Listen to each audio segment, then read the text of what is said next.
Assalamualaikum warahmatullahi wabarakatuh. Waalaikumsalam warahmatullahi wabarakatuh. Bismillahirrahmanirrahim.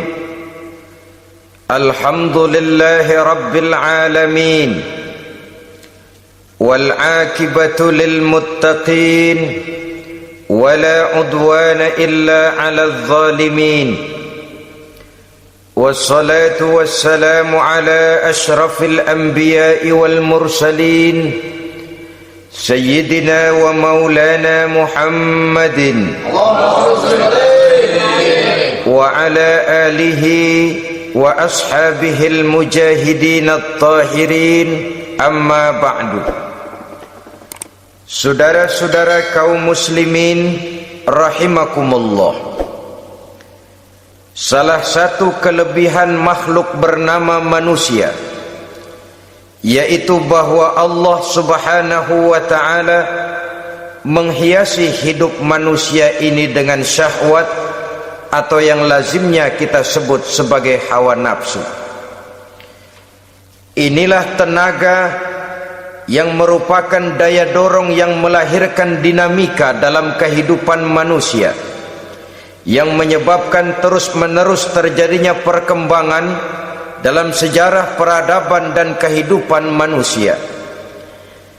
Hawa nafsu bisa melambungkan seseorang kepada puncak kejayaan, dan hawa nafsu dapat menenggelamkan seseorang ke dasar jurang kehancuran yang paling dalam. Pada surah Ali Imran ayat 14, Allah subhanahu wa ta'ala berfirman, A'udzu billahi minasyaitonir rajim. Zuyyina lin-nasi hubbus syahawati minan nisa'i wal banin wal qanatiril muqantarati minadh dhahabi wal fiddah wal khaylil musawwamati wal an'ami wal harth. Dzalika mata'ul hayatid dunya wallahu indahu husnul ma'ab. Mari kita perhatikan ayat ini lebih dekat lagi. Allah subhanahu wa ta'ala menjelaskan, Zuyyina linnasi hubbus syahawat. Makhluk manusia itu dihiasi dengan hawa nafsu. Dengan kata lain, hawa nafsu adalah perhiasan. Manusia tanpa hawa nafsu sama saja dengan orang yang tidak berhias, monoton, tidak mempunyai perkembangan dalam gerak kehidupannya. Tetapi kalau hawa nafsu adalah perhiasan, maka jika kita berbicara soal perhiasan, ada dua hal yang harus menjadi catatan pokok. Pertama, kapan satu perhiasan boleh kita pakai? Yang kedua, di mana perhiasan itu harus kita pakai? Kalau saudara berdandan rapi, pakai sepatu dengan kaos kaki, celana, jas, pakai dasi segala macam, tapi itu saudara lakukan pada saat saudara akan pergi ke WC, maka saudara sudah memakai perhiasan tidak pada waktu yang tepat. Begitupun sebaliknya, kalau jam tangan saudara pakai di kaki, kopiah saudara pasang di kaki, lalu sepatu naik ke atas jidat, maka saudara memakai perhiasan tidak pada tempatnya yang tepat. Demikian juga sifat yang bernama nafsu. Kapan dia boleh diperturutkan, di mana dia boleh disalurkan, adalah tugas daripada agama untuk mengatur syahwat atau hawa nafsu. Lihatlah kehidupan malaikat. Malaikat makhluk yang diciptakan Allah tanpa hawa nafsu. Maka kehidupan malaikat monoton. Malaikat tidak mempunyai peradaban dan kebudayaan. Malaikat adalah makhluk yang secara instingtif diciptakan untuk berbakti, tidak punya alternatif atau pilihan lain. Saudara lihat, ada malaikat yang sejak diciptakan diperintahkan untuk sujud, sujud saja sampai sekarang enggak bangun-bangun. Ada malaikat yang sejak diciptakan diperintahkan untuk tasbih, tasbih saja, yang lain tidak. Ada malaikat yang sejak diciptakan diperintahkan mencabut nyawa, nyawa saja urusannya, yang lain tidak. Pekerjaannya monoton, tetapi memang karena tidak ada hawa nafsu, tidak ada kecenderungan malaikat untuk nyeleweng. Belum pernah kita dengar misalnya ada malaikat Jibril korupsi ayat. Ini kelihatannya ayat bagus ini, nggak usah disampaikan kepada bawahan Muhammad, dipakai sendiri saja. Tidak. Kita belum pernah dengar malaikat maut keliru mencabut nyawa orang yang belum waktunya modar. Belum pernah. Malaikat itu ibadun mukramun, la ya'sunallaha fima amarahum wa yaf'aluna ma yu'marun. Maka kehidupan malaikat adalah monoton. Dinamika tidak ada, peradaban dan kebudayaan juga tidak ada. Andai kata bumi dan seluruh isinya diserahkan kepada malaikat untuk mengisinya, barangkali saudara tidak akan pernah kenal jembatan Semanggi, saudara tidak akan pernah kenal Monas, gedung-gedung bertingkat, gedung-gedung pencakar langit. Semua yang menggerakkan itu adalah karena manusia mempunyai hawa nafsu. Nah, kemudian pada kalimat berikutnya Allah memberikan rincian. Apa nafsu kepada apa yang paling menonjol dalam kehidupan manusia itu? Pertama, minan nisa, hawa nafsu kepada perempuan. Ini tentu yang ditujukan laki-laki. Dimanapun saja makhluk bernama laki-laki, kalau dia normal, tidak impoten, mesti suka kepada perempuan. Itu wajar, bin pantas alias normal. Tetapi tadi saya katakan di awal, nafsu kepada perempuan adalah perhiasan. Kapan makainya, di mana makainya, itulah tugas agama memberikan tuntunan dan aturan.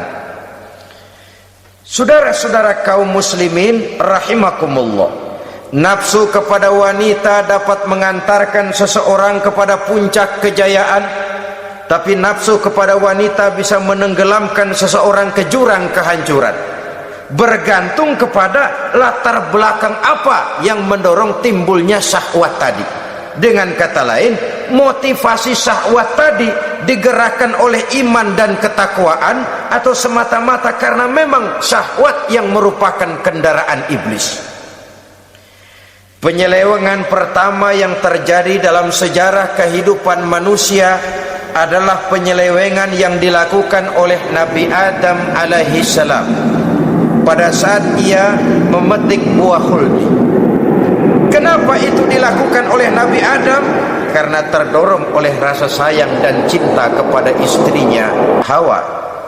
Sebenarnya Hawa lah yang merajuk, Siti Hawa lah yang membujuk, dan Nabi Adam oleh karena syahwatnya kepada istrinya memperturutkan bujukan Siti Hawa itu.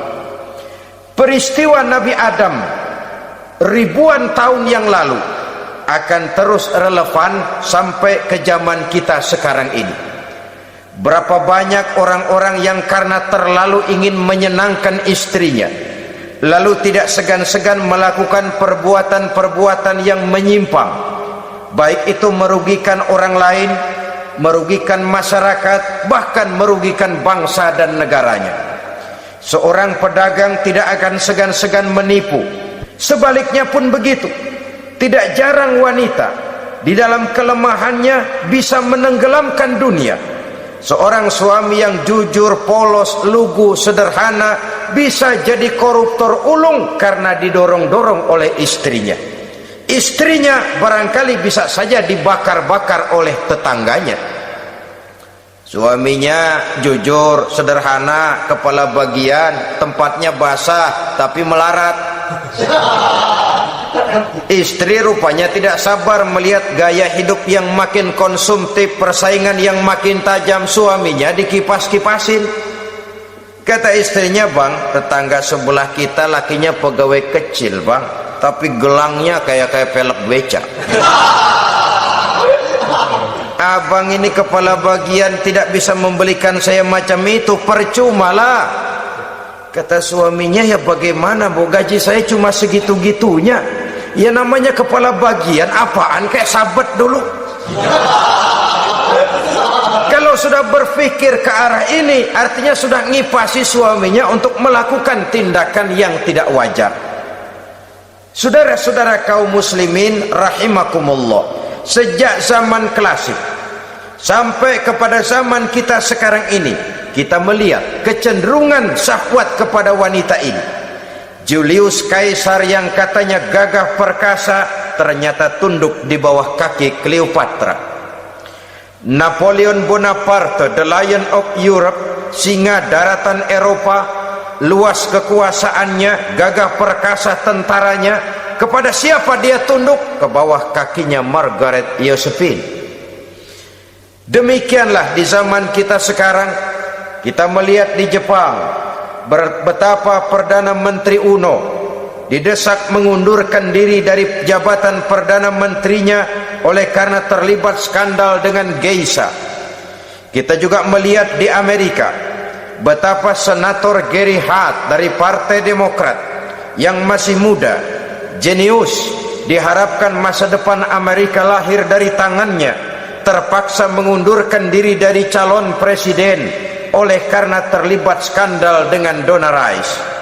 Kita juga menyaksikan betapa parlemen dan kabinet di Inggris sempat geger oleh karena skandal Pamela Bordes, pelacur kelas kakap yang melanglang buana mencari sasaran-sasaran kakap. Ini adalah kisah kejatuhan yang diakibatkan oleh hubbus syahawat minan nisa. Oleh karenanya benar jika Nabi kita menyatakan an-nisa'u imadul bilad, wanita adalah tiang negara. Jikalau baik wanita, baik negara. Jikalau rusak wanita, hancur negara.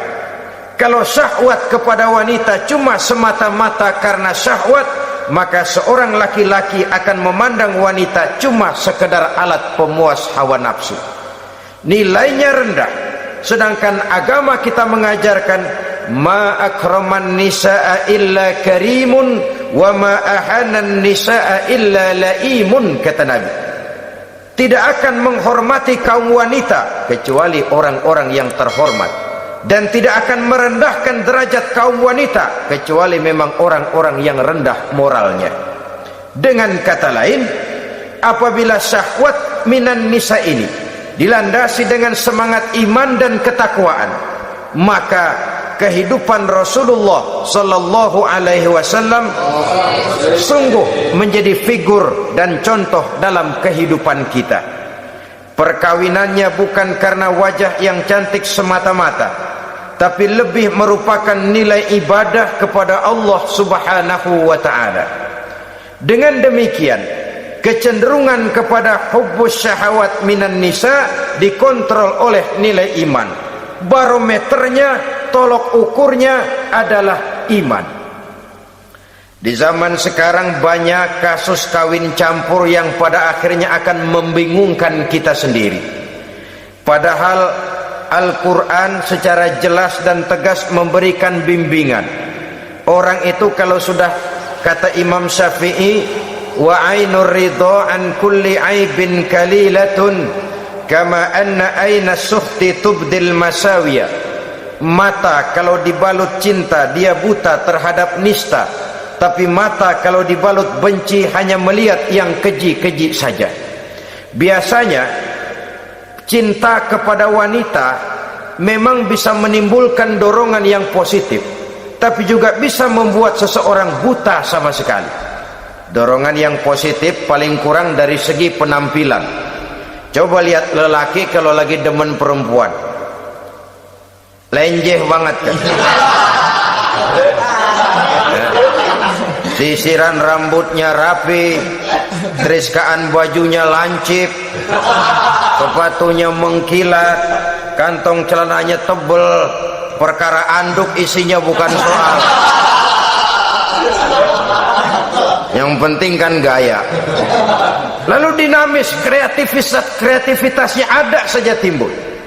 Tapi pada sisi lain, jikalau orang sudah kehilangan pertimbangan, juga kadang-kadang tidak segan-segan mengorbankan akidah, mengorbankan nilai-nilai iman. Padahal ini taruhan utama, sampai Quran dengan tegas memberikan peringatan. Wala ammatun mu'minatun khairun min musyrikatin walau a'jabatkum. Perempuan budak yang hitam legam kalau beriman itu lebih baik untuk dinikahi daripada wanita cantik berkulit kuning langsat tapi musyrik. Lebih baik budak yang hitam legam beriman daripada wanita cantik berkulit kuning langsat berhati bangsat.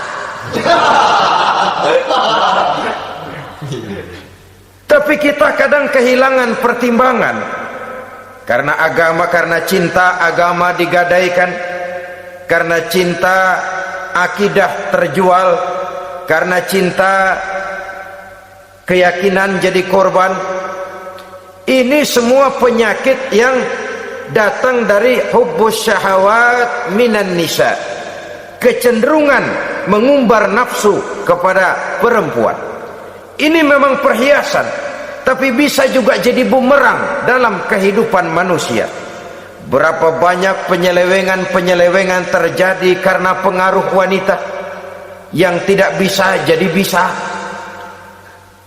Ini pengaruh di dalam kehidupan memang sedemikian besarnya, sehingga saudara-saudara kaum muslimin, inilah yang perlu dikendalikan dalam kehidupan, kapan dan di mana. Kalau nafsu adalah perhiasan, kapan dan di mana perhiasan itu harus kita pakai, di mana dia harus kita tempatkan. Begitu juga yang menyangkut soal perempuan. Kapan? Ya kapan tentu kalau sudah nikah. Di mana? Yang jelas bukan di depan umum.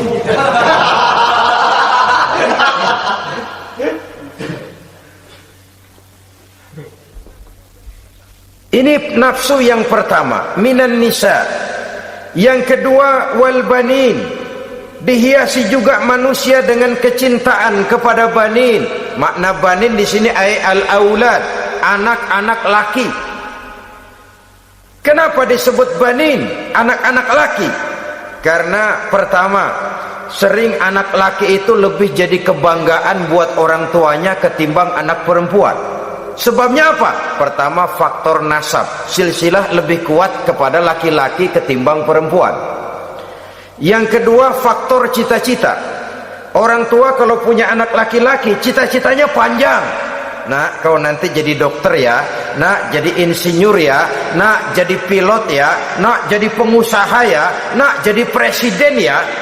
Tapi kalau dia punya anak perempuan, paling ya nak, mudah-mudahan nanti kamu dapat jodoh orang baik nak, dapat jodoh orang soleh. Saudara-saudara, yang ketiga, anak perempuan itu kalau sudah berkeluarga biasanya pindah kepada lingkungan keluarga lain. Sehingga orang berkata punya anak perempuan banyak sebenarnya seperti agen. Artinya ada yang mau bawa, kan begitu. Ada yang minta ambil, ada yang berminat buntel. Paling dia nengokin orang tuanya ya lebaran. Ya syukur kalau sebulan sekali atau seminggu sekali, tapi minimnya kan lebaran. Dengan demikian dari garis nasab ini lebih kuat al-banin ketimbang al-banat. Manusia dihiasi dengan kecintaan kepada anak-anak. Sering karena terlalu cinta kepada anak, kita menjerumuskan anak.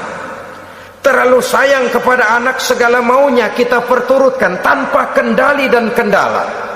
Akhirnya sifat yang demikian itu malah mendorong anak untuk manja, tidak percaya kepada kemampuan yang dimilikinya, selalu mengandalkan kepada kebesaran, kemampuan daripada orang-orang yang dibanggakannya itu. Dan dalam kondisi demikian, kedewasaan dan tanggung jawabnya akan lambat berkembang. Maka Allah Subhanahu wa ta'ala memperingatkan bahwa harta dan anak bisa menjadi fitnah.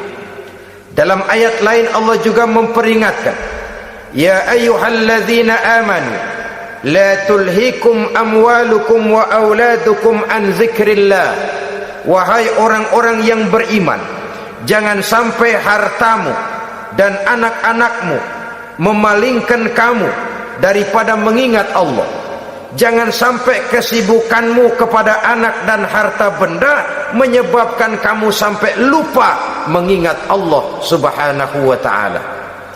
Berapa banyak manusia yang tenggelam dengan melupakan Allah, jauh dari agama, jauh dari tuntunan syariat, oleh karena disibukkan oleh persoalan anak dan persoalan harta benda. Maka satu-satunya jalan, jikalau kita tidak ingin anak kita sampai memalingkan kita daripada mengingat Allah, nilai-nilai keimanan harus ditanamkan kepada mereka sedini mungkin.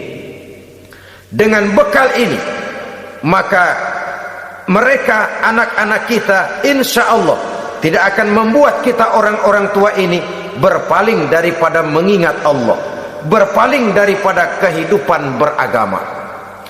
Memang karena anaklah kita orang tua peras keringat banting tulang, pergi pagi pulang sore cari nafkah. Karena anaklah kita orang tua kepala jadi kaki, kaki jadi kepala. Asal mereka bisa menikmati hari depan yang lebih baik dari yang kita nikmati sekarang ini. Tapi berapa banyak juga orang-orang tua yang tidak sadar akan amanah berupa anak ini. Mereka lalai, mereka bersikap masa bodoh, padahal tidak akan ada yang tidak dipertanggungjawabkan di hadapan Allah Subhanahu wa ta'ala.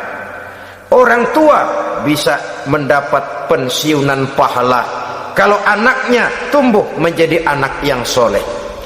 Tetapi orang tua pun bisa saja masuk neraka karena anaknya menjadi anak yang kurang ajar dan orang tuanya sama sekali tidak pernah memberikan pendidikan yang sebagaimana mestinya.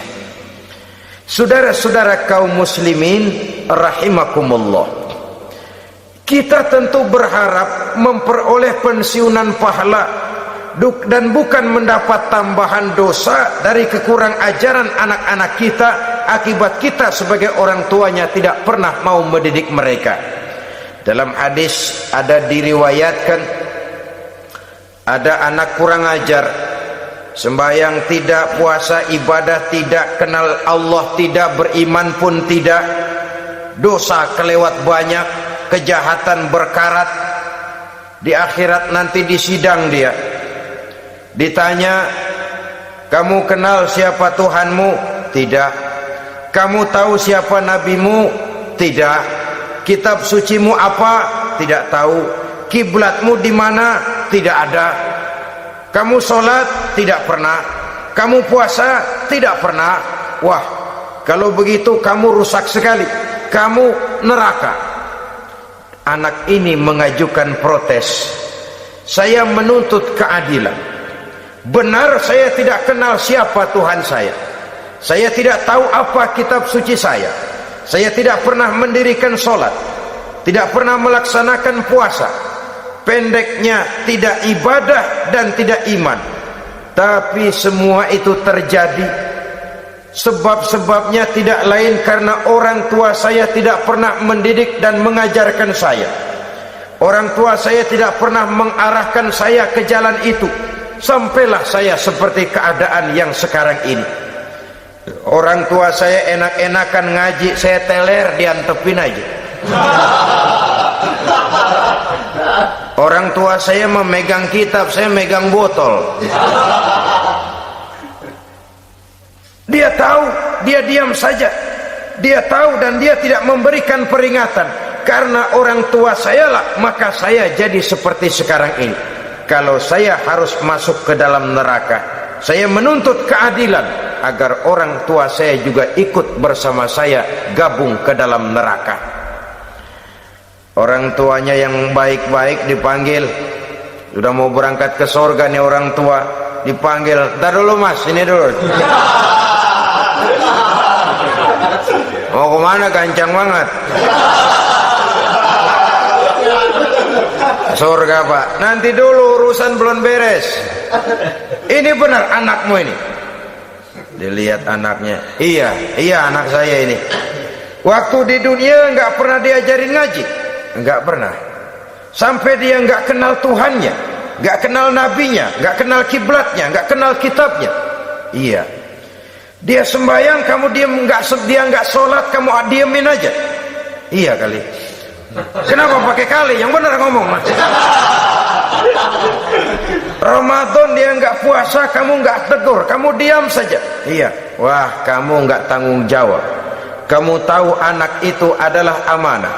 Menyia-nyiakan amanah adalah khianat. Khianat adalah dosa besar. Jadi bagaimana saya?" "Ya kamu gabung sama anakmu, join ke neraka berdua bareng."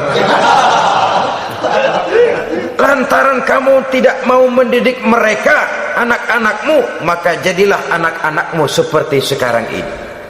Saudara-saudara kaum muslimin rahimakumullah, sebaliknya, jikalau anak-anak kita yang kita cintai ini, yang merupakan buah hati belahan jantung, tumbuh dan berkembang menjadi anak-anak yang soleh, yang bermanfaat bagi masyarakatnya, bagi agama, bangsa dan negaranya, kita orang tuanya bolehlah tentram menerima pensiunan pahala. Menerima pensiunan pahala dari kesolehan anak yang ditinggalkannya. Alangkah nikmatnya mendapat pensiunan pahala. Terbaring kita di bawah pohon kemboja, nilai kebaikan kita dikenal orang, nama kita akan tetap hidup. Oleh karena kita meninggalkan anak-anak yang tumbuh menjadi generasi yang soleh, bukan anak yang salah. Oleh karenanya, kecintaan kepada anak jangan sampai membuat kita lalai dari mengarahkan mereka kepada kehidupan beragama. Di zaman sekarang ini, kecenderungan kita mengarahkan anak pun sudah kepada kecenderungan yang berbau materialistis. Maka yang ramai bagaimana anak bisa mengejar program MBA, Master of Business Administration, supaya keluar bisa jadi manajer. Bagaimana anak lalu kursus komputer, supaya keluar menjadi tenaga yang canggih di bidang komputer. Ya, kalau dia perempuan cantik, bagaimana dia bisa masuk Akademi Sekretaris and Management, supaya bisa jadi sekretaris.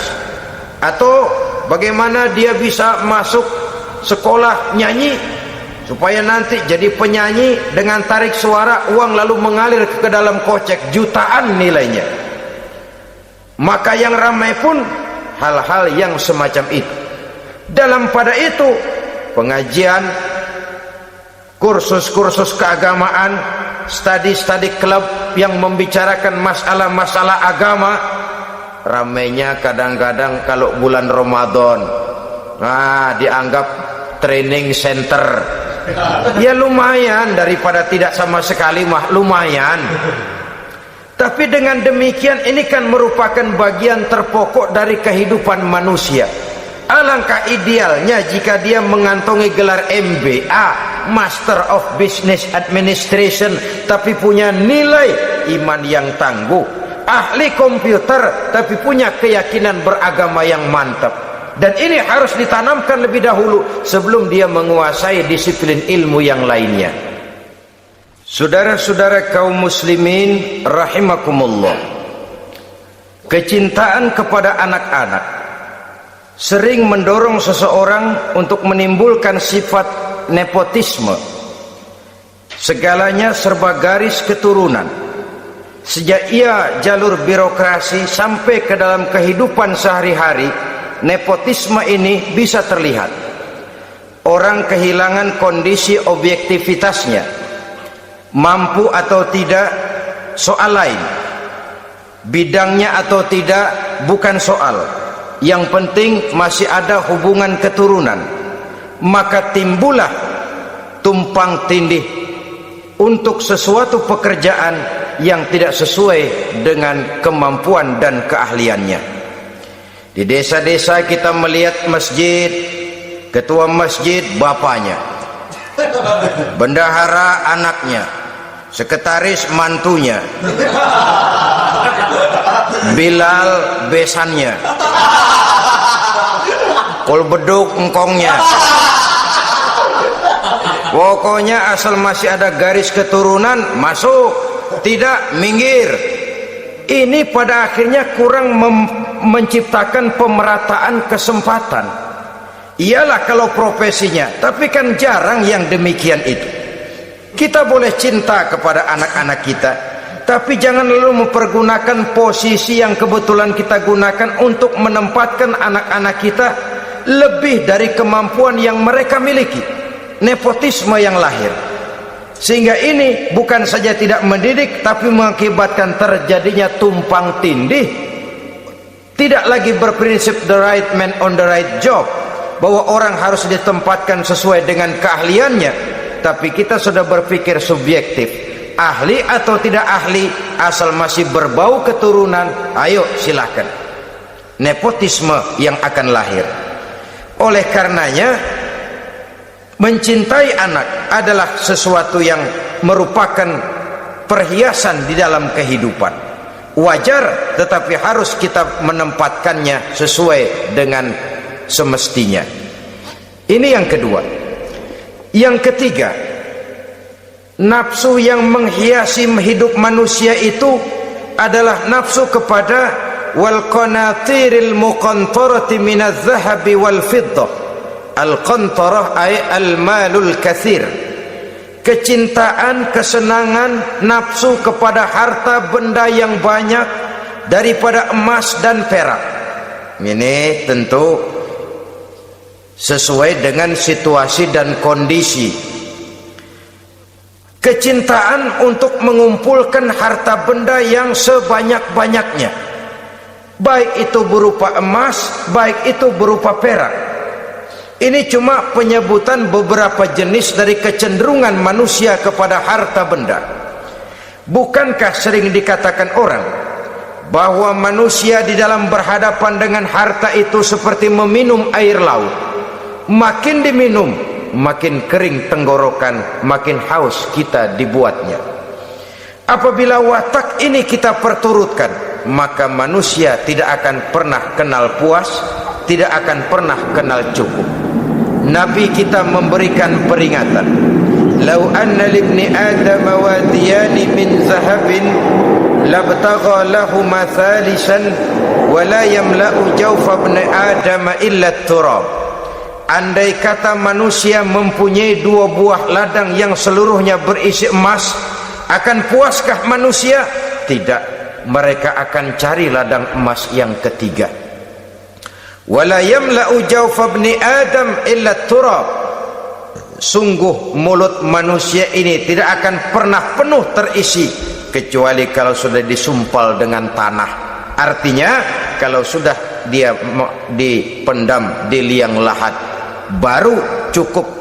Tetapi sepanjang dia masih bergerak, masih hidup dan bernyawa, masih bisa berusaha dan berbuat, dia tidak akan pernah mengenal puas. Ini akan mendorong manusia terjebak kepada menghalalkan segala cara untuk mencapai tujuan. Yang penting kaya, kan begitu.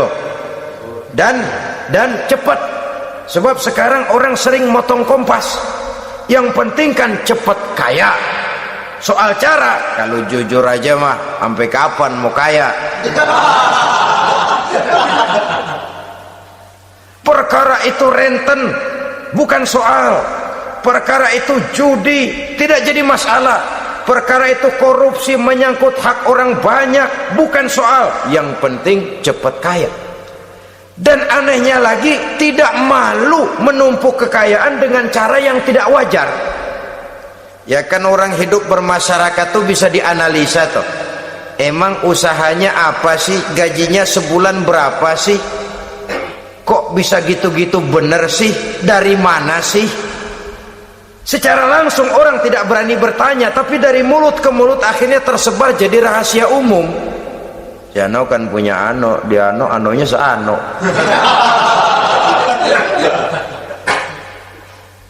Ini bisa jadi bahan pertanyaan dalam kehidupan, akhirnya jadi gunjingan. Orang sudah tidak terlalu peduli dari mana kekayaan itu diperoleh, yang penting kaya. Dengan menghalalkan segala macam cara, terjebaklah ke dalam cara-cara mafia, terjebaklah ke dalam cara-cara yang tidak wajar, tidak bijaksana, memperkuat klik, clean, dengan menghantam yang lain. Saudara-saudara kaum muslimin rahimakumullah, bahwa manusia punya nafsu ingin kaya itu boleh. Agama memberikan tuntunan, memberikan aturan. Tidak hanya sekedar asal kaya, tidak hanya sekedar asal banyak harta. Malahan hadis menyatakan, kalau saudara diberikan umur panjang, pertanyaan akhirat cuma satu kok. Umurmu kau habiskan di mana? Kalau saudara diberikan amanah berupa ilmu pengetahuan, pertanyaan akhirat juga cuma satu kok. Ilmumu kau amalkan untuk apa? Tapi kalau kita diberikan amanah berupa harta benda, pertanyaan akhirat itu dua. Min aina iktasabahu wa fima anfaqahu. Dari mana hartamu kau dapat, kemana hartamu kau belanjakan. Dari mananya ditanya, kemananya juga ditanya, depan belakang ditanya. Dan kalau mempergunakan harta untuk kesenangan syahwat, orang berani bukan main. Tapi kalau untuk kepentingan agama, yang hakikatnya untuk kepentingan dirinya sendiri, berat seperti nyabut bambu dari ujung. Orang kalau menyumbang masjid 100.000, itu kan zohirnya memberikan panitia masjid, tapi hakikatnya kan dia nabung buat dirinya sendiri. Seolah-olah dia cuma berkata, Pak, tolong saya titip 100.000, ini untuk kepentingan saya di akhirat nanti. Silakan uangnya mau dibelikan semen, pasir, kaca, pintu, jendela, silakan. Saya cuma titip, ini untuk saya di akhirat nanti. 100.000 Pak. Zohirnya dia memberikan kepada panitia masjid, madrasah, pesantren, yatim piatu. Hakikatnya dia nabung buat dirinya sendiri di akhirat. Malah tabungan ini bukan SDSB namanya, SDBS, sumbangan dana berhadiah surga. Nah, itu SDBS namanya.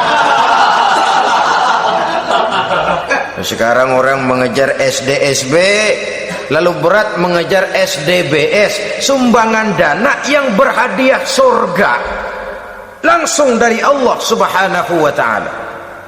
Coba kalau dia main golf, sewa lapangan golf itu 400-500 ribu sebulan, paling 4-5 kali main. Beli stick golfnya saja sampai jutaan. Datang panitia pembangunan masjid 100. Minta didoain masuk surga lagi.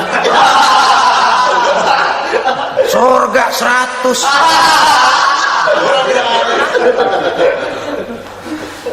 Saudara-saudara kaum muslimin rahimakumullah, kecintaan kepada harta benda yang banyak, baik berupa emas, berupa perak, mendorong orang untuk berlomba-lomba yang Allah peringatkan dalam Al-Quran, alhaakumut takatsur hatta zurtumul maqabir. Kamu telah lalai akibat kamu berlomba-lomba memperbanyak materi dunia. Hatta zurtumul maqabir, sampai kamu dekat masuk ke liang kubur, baru rupanya sadar bahwa perlombaan ini tidak akan pernah sampai ke garis finish. Betapapun jauhnya rally Paris-Dakar, garis finishnya ada. Betapapun hebatnya medan yang ditempuh, buasnya gurun pasir Afrika, garis finishnya pasti ada. Itu kan rally yang terbuas di dunia katanya. Paris Dakar, tapi garis finishnya ada. Namun jikalau kita berlomba memperbanyak harta, kita tidak akan pernah sampai ke garis finish. Yang kecil-kecilan aja dah. Kalau orang ditanya, kamu kenapa sih belum mau sembahyang? Ya bagaimana mau sembahyang Pak, tinggal di Jakarta masih kontrak. Saban habis tahun diubur-ubur yang punya rumah. Kalau punya rumah sendiri walaupun kecil-kecilan, saya mau ibadah Pak. Ya, diberikan rezeki oleh Allah, bisa bikin rumah walaupun kecil-kecilan, belum juga mau sembahyang. Kok belum juga sembahyang? Iya Pak, rumah emang udah punya sendiri, cuman kecil Pak, atasnya atap, kalau hujan aja bocor.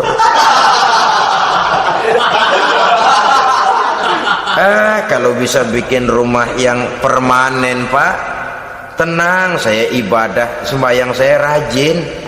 Iyalah, diberikan rezeki bisa bikin rumah permanen, bagus rumahnya.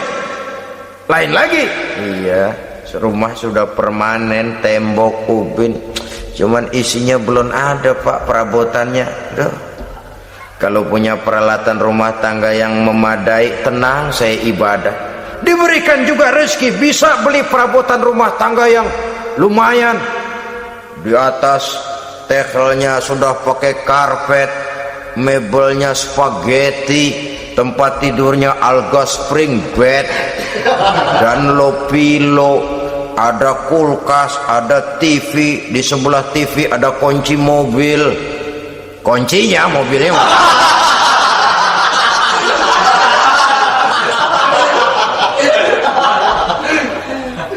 Bagaimana? Sekarang sudah cukup perabotan? Perabotan sudah ada Pak, cuman kendaraan belum punya ini. Kemana-mana masih ngukur jalanan aja. Kalau punya kendaraan enak, kemana-mana cepet Pak, mau ke masjid juga getap dah, rajin.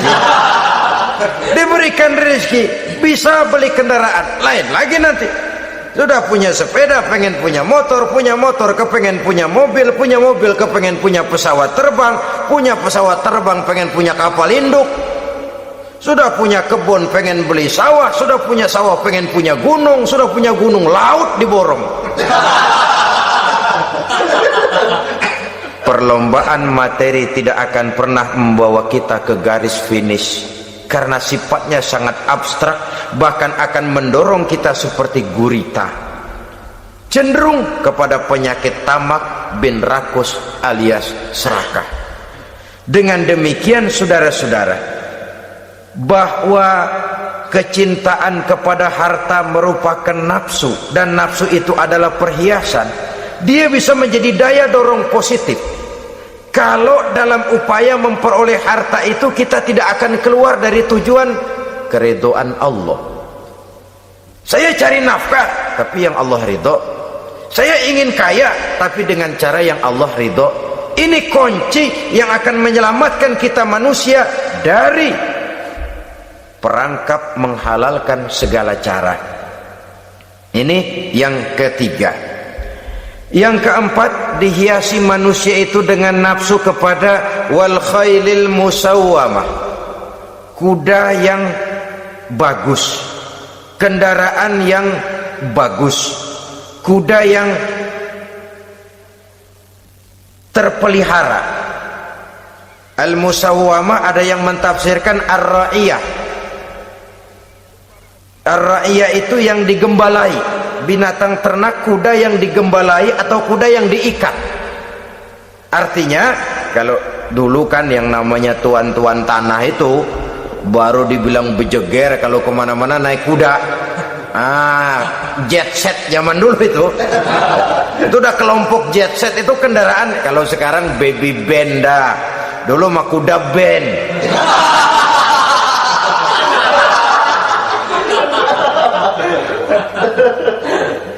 Manusia punya kecenderungan suka kepada kendaraan, apalagi di zaman sekarang ini. Wah, iklan-iklan itu kan sangat menggoda kita, melayani segala macam bentuk penjualan. Nah, ini lalu terangsang biar duit cekak. Kalau udah ngebaca itu, wah berani banget dah. Tahu duit duit nggak mungkin cukup, tapi begitu baca melayani segala macam bentuk penjualan dengan fasilitas ringan, nah jadi dah. Jadi juga punya mobil, jadi dah. Perkara utang itu bakal nyekek leher, bukan soal. Kasihan saudara-saudara kita di daerah-daerah yang terjebak kepada iklan-iklan merangsang yang akhirnya di luar kemampuan, sehingga terjebak pada saat dia harus mengembalikan kredit, dia tidak mampu, barang disita, uang hangus, nyengir deh. Bekipas sembari tahlil. Habis arang besi binasa. Bahwa kita menginginkan kendaraan yang serba baik, silahkan. Tiap akhir tahun ganti merek, keluar yang baru, ganti lagi. Itu kalau orang yang mampu. Buat kita yang tidak mampu, kenapa tidak bersyukur melihat yang lebih rendah di bawah kita? Alhamdulillah kita punya mobil, tangga kita cuman punya motor. Yang punya motor, syukur kita punya motor bisa rada cepetan. Tangga sebelah punya sepeda, mana-mana kekejek mulu.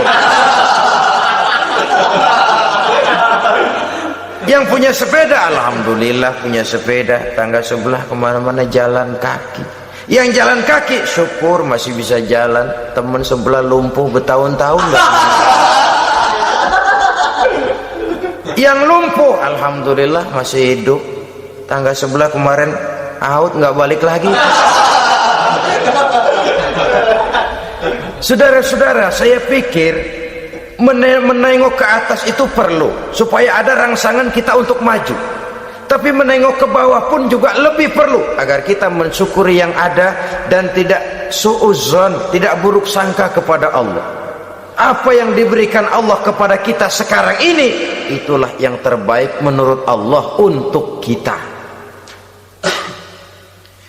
Saudara-saudara kaum muslimin rahimakumullah.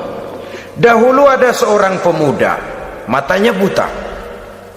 Dia mengeluh, ya Allah, kenapa saya dilahirkan dalam keadaan buta? Apa dosa saya? Apa salah saya?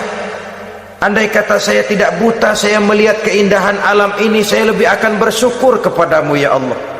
Nah sudah, dia berburuk sangka kepada Allah. Satu hari, ini Raja Baduy di pedalaman mengerahkan tentaranya menculik anak-anak muda. Ini Raja Baduy ini kanibal, artinya suka makan daging manusia. Anak-anak muda ini diculik. Yang masih muda-muda ya, kalau kambing muda itu kan di sop rada sedap. Rupanya ini raja kanibal ini begitu. Anak-anak muda termasuk ya pemuda yang buta tadi itu kena culik. Ya sudah diculik, dirawatlah di istana raja ini, diberikan pakaian bagus, dikasih makan serba enak. Sebab apa? Supaya badannya gemuk. Setelah gemuk nanti dipotong di sop legit. Udah, kerjanya cuma makan tidur, fasilitas nikmat, tidur enak. Udah giliran dapat 1 bulan 2 bulan kemudian, ketika mau diambil anak-anak muda ini, raja sendiri yang milih mana yang disop duluan nih. Sampai giliran anak muda yang buta ini, raja geleng kepala. Yang begini mah buta, dagingnya nggak enak. Ini satu lepas saja, lepas. Saya mau makan daging orang buta, lepas saja. Pulang ini anak muda, batinnya bersyukur, sujud syukur, ya Allah, katanya untung saya buta. Coba kalau saya nggak buta udah habis saya disop. 2 bulan yang lalu dia mengeluh, ya Allah, kenapa saya dilahirkan dalam keadaan buta? Sekarang dalam pulang ke rumah, perjalanan menuju ke rumah, dia berkata, alhamdulillah, andai kata saya tidak buta, habis badan saya disop oleh raja yang kanibal tadi. Saudara-saudara kaum muslimin rahimakumullah. Jadi dengan demikian pola hidup yang konsumtif sesungguhnya sangat tidak mendidik apabila dilatar belakangi oleh kemampuan yang tidak menunjang. Dengan demikian setidaknya mendidik orang untuk berkhayal. Anak-anak muda sama merek mobil ngerti banget dah, punya kagak? Ini BMW model terakhir nih. Nih kemarin gue ngeliat di sana, gue megang rame banget.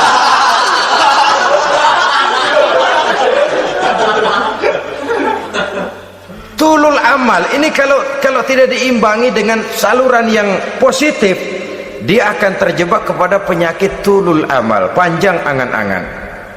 Baiklah ya, wal khailil musawwamah. Yang keempat, yang kelima maksud saya, wal an'am, cinta kepada binatang ternak. Manusia ini kan punya kecenderungan macam-macam.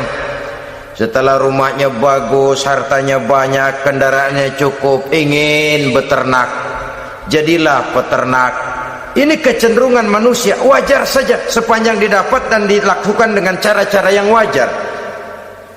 Wal hars, dan tumbuh-tumbuhan, bertani, bersawah, berladang, itu merupakan kecenderungan daripada manusia.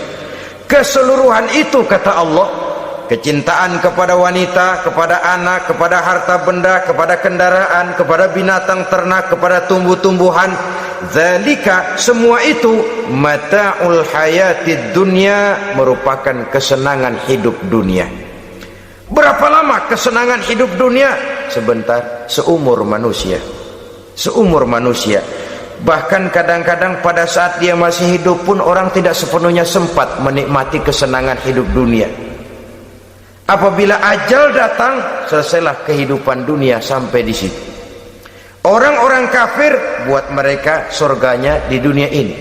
Bila kehidupan di dunia selesai, selesailah sudah surganya sampai di situ. Kesemua itu janji kata Allah merupakan kesenangan daripada kehidupan di dunia. Wallahu indahu husnul ma'ab, dan Allah mempunyai tempat kembali yang sangat baik. Nah, setelah Allah menjelaskan semua itu, pada ayat yang ke-15 Allah memberikan jalan keluarnya. Memperturutkan nafsu kepada wanita, anak-anak, harta benda, kendaraan, binatang ternak. Bijaksanakah itu? Dalam ayat ke-15 surah Ali Imran ini Allah memberikan penjelasan tuntas. Qul a'unabbi'ukum bi khairim min zalikum. Katakan kepada mereka Muhammad, maukah kamu aku beri kabar yang lebih baik dari semua itu? Lebih baik daripada kesenanganmu kepada wanita, kepada anak-anak, kepada harta benda, kepada kendaraan dan sebagainya. Mau kamu aku beritahu yang lebih baik daripada semua itu? Jawaban tentu mau. Kalimatnya bukan ukhbirukum, a'unabbi'ukum. An-naba itu berita yang besar. Lain dengan al-khabar, itu berita biasa saja. An-naba, sehingga pembawa berita disebut nabi. Dari naba yanbi, pembawa berita yang benar. A'unabbi'ukum, maukah kau aku tunjukkan kepada satu berita yang benar-benar besar dan benar-benar lebih baik dari yang semua disebutkan tadi. Apa jalan keluarnya? Lillazina taqaw 'inda rabbihim jannatun tajri min tahtihal anhar. Bagi orang-orang yang bertakwa kepada Allah, mereka akan mendapatkan surga yang di bawahnya mengalir sungai. Khalidina fiha, mereka akan kekal di dalamnya. Wa azwajun mutahharah, dan mereka mendapat istri-istri yang suci. Waridwanum minallah, dan keridhaan daripada Allah subhanahu wa ta'ala. Kalau kamu hai orang-orang yang beriman, kalau kamu hai manusia menyangka bahwa nafsu kepada wanita, anak-anak, mengumpulkan harta benda, kendaraan yang menarik, binatang ternak dan tumbuh-tumbuhan itulah yang lebih baik untuk kesenangan dunia, memang itu kesenangan dunia.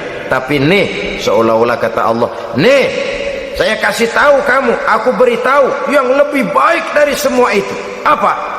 Takwa kepada Allah, kecintaan kepada wanita. Kalau takwa dasarnya, orang nggak amburadul, nggak semrawut, nggak pokoknya gue masal perempuan dan membuat terus.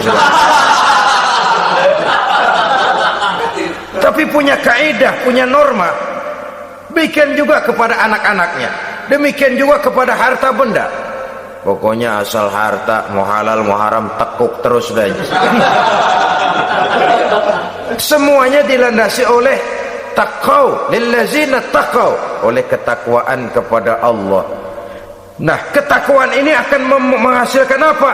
Inda rabbihim jannatun tajri min tahtihal anhar, melahirkan, menghasilkan surga yang di bawahnya mengalir sungai-sungai. Saudara-saudara kaum muslimin rahimakumullah, jika kita menyangka bahwa wanita bisa memberikan kesenangan, iya, kesenangan dunia. Jika kita menyangka bahwa harta benda bisa memberikan kesenangan, iya, kesenangan dunia. Jika kita menyangka bahwa kendaraan bisa memberikan kesenangan, iya, kesenangan dunia. Tapi kita tidak cuma ingin itu, kita ingin itu semua juga bisa membawa kesenangan akhirat. Caranya landasi dengan takwa. Kesenangan kepada wanita didasari dengan takwa. Maka jangan jadikan wanita cuma sekedar alat pemuas hawa nafsu. Kesenangan kepada anak-anak dilandasi dengan takwa, maka anak-anak diarahkan kepada jalan yang diridhoi Allah. Kesenangan kepada kendaraan dilandasi dengan takwa, maka kendaraannya selalu mengarah berjalan menuju jalan takwa, diridhoi oleh Allah Subhanahu wa taala. Kalau tidak, tuh mobil asal lempengan Ancol gancang banget dah. Tapi giliran dihadapin ke masjid, mogok melulu. Urusan ngaji ada aja halangannya tuh kendaraan. Tapi kalau untuk urusan maksiat, ngebut benar-benar. Dilandasi dengan ketakwaan, sehingga dengan demikian tidak hanya sekedar surga di dunia ini, tapi lebih-lebih di surga di akhirat nanti. Khalidina fiha, kekal. Kalau dunia ini kan zillun zail, bayangan. Hari ini kita jaya, besok kita bangkrut. Siapa yang mau menghalangi? Hari ini kita melambung, besok kita nyungsep. Siapa yang bisa menarik? Tidak kekal, berubah, temporer, relatif. Di sana kebahagiaan yang dilandasi dengan takwa ini sudah surga, kekal di dalamnya, azwajun mutahharah. Dapat istri-istri yang suci. Suci dalam arti belum pernah dijamah orang lain. Suci dalam arti tidak pernah terkena halangan, seperti men misalnya, baik menstruasi atau mencret, itu tidak. Azwajun mutahharah. Konon makna mutahharah ini ya artinya juga bisa selalu gadis, bidadari, selalu perawan, tidak pernah janda, walaupun tiap hari dipakai, perawan terus. Dan yang lebih penting, waridwanum minallah, mendapat ridho dari Allah Subhanahu wa taala. Jadi hawa nafsu dengan motivasi takwa, itulah sesungguhnya yang dikehendaki oleh Ali Imran ayat 14 dan 15 ini. Dengan demikian manusia dengan ketakwaannya mengendalikan hawa nafsu, dan bukan malah dikendalikan oleh hawa nafsunya. Sehingga dengan demikian seluruh fasilitas yang dimilikinya, baik itu berupa istri, anak, kendaraan, binatang ternak, harta benda, tanam-tanaman, seluruhnya semakin meningkatkan ketakwaannya kepada Allah Subhanahu wa taala. Mudah-mudahan kita bisa mencapai tingkat ini, di mana kita hidup mampu dan sanggup mengendalikan nafsu, bukan malah dikendalikan oleh hawa nafsu. Terima kasih dan mohon maaf. Wassalamualaikum warahmatullahi wabarakatuh.